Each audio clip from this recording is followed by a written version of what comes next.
مريان عبد الكريم أحمد oo dhigata dugsiga sare ee alwaaxa ee Garowe ayaa kalinta koobaad u gashay imtixaanka shahaadiga ah ee deegaanada Puntland waxaa sidaasi ku dhawaaqay wasiirka wasaaradda waxbarashada ee Puntland dhanka kale ardayda kaalmaha koobaad ka galay ee 10 arday ee sanadkan dugsiyada sare imtixaanka shahaadiga ah ee Puntland 10 arday ugu horeeyay 6 kamid ah waa gabdho oo ay ku jirto Maryan Cabdi Kariin Axmed wasiirka wasaaradda waxbarashada Puntland Abdullahi Maxamed Ciise warbaahinta kula hadlayay xarunta wasaaradda waxbarashada ee magaalada Garowe ayaa faahfaahin ka bixiyay 10 arday ee ugu sareysa imtixaanka shahaadiga ah hawsha ay galeen inay wiilashii meel iska saareen wiilashii meel bay iska saareen runtii wasaaradda iyo howlwadeennada iyo macallimiinta iyo maxaan ku yiraahdaa waalidiinta iyo gabdhahaba waa guul u soo hoyatay maadaama top 10kii ay 6 gabdhood gashay gabadhii ugu sareysay Puntlandna qofkii ugu sareeyeen oo gabadh noqday marka hadda waxaan shaacinayaa magacyadii insha Allah gabadha kaalinta koowaad gashay waxa la yiraahdaa Maryan Cabdi Kariin Axmed waa gabadh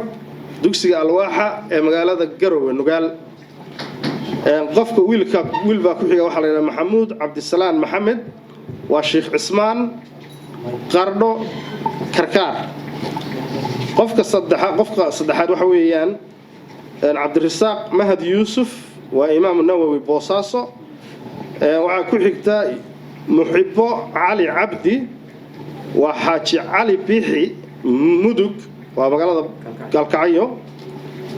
qofka ku xiga waxa weeyaan waa gabadh Caaisha Ali Daahir Maxamuud waa Galdogob Mudug shantaas arday marka waa shanta ugu sareysa saas isugu xigta kaalinta labaad intaas kaalinta lixaad waxa wada galay saddex arday waxay kala yihiin Faadumo Cabdirasaaq Qaasim waa iskuulka alwaaxa magaalada Garowe gobolka Nugaal waxa kale oo kaalinta lixaad ku haysta Maxamed Cabdisalaan Maxamed Sheekh Cismaan Karkaar waxa kaalinta lixaad kula haysta isaguna Maxamuud Maxamed Liibaan Xaaji Yaasiin Boosaaso Bari kaalinta toddobaad waxa ku jira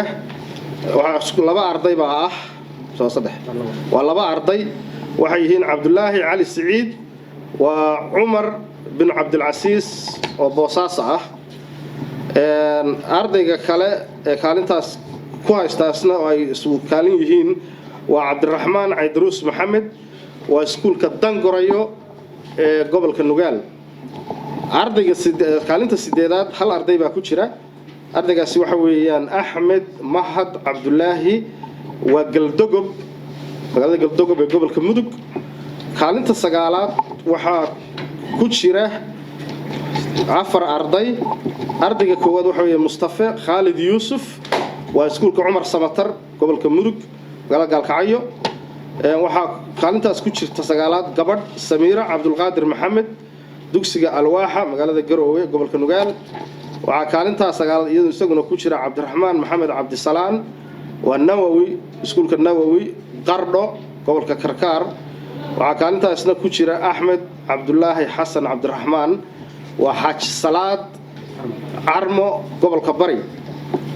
dhanka kale wasiirka wasaaradda waxbarashada Puntland waxa uu faahfaahin ka bixiyay sanadkan oo lagu soo daray shaacinta 10 iskool ee ugu horeeyay xagga kaalmaha natiijada imtixaanka dugsiyada sare ee Puntland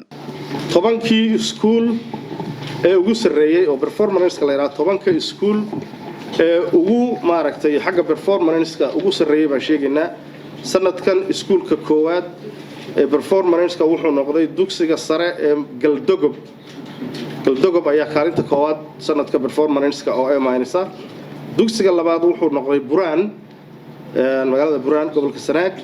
ama gobolka Highland Galdogobna waa garanaysaa waa gobolka Mudug iskuulka saddexaad wuxuu noqday iskuulka Garaar oo degmada Waaciye gobolka Karkaar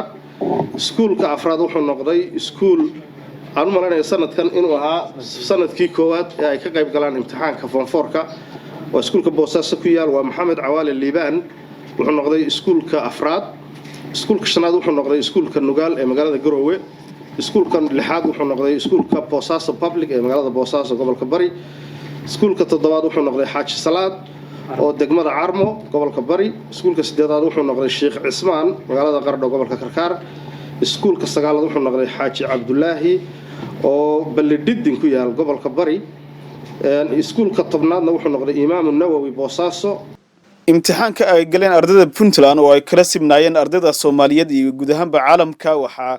sanadkan saameyn ku yeeshay xanuunka coronavirus oo bilihii ugu dambeeyay imtixaanka iyo qaadashada duruusta ay ardaydu si online ay ku qaadanayeen kadib markii uu soo ifbaxay xanuunkan dunida saameeyay ee coronavirus waxaana xusid mudan sanadkan kaalmaha ugu horeeya ardayda galay inay yihiin gabdho wasiirka wasaaradda waxbarashada Puntland ayaa arintaasi waxa ugu hambaliyay waalidiinta iyo sidoo kale ardayda iyo shacabka reer Puntland Cawl Cali warbaahinta Goobjoog Garowe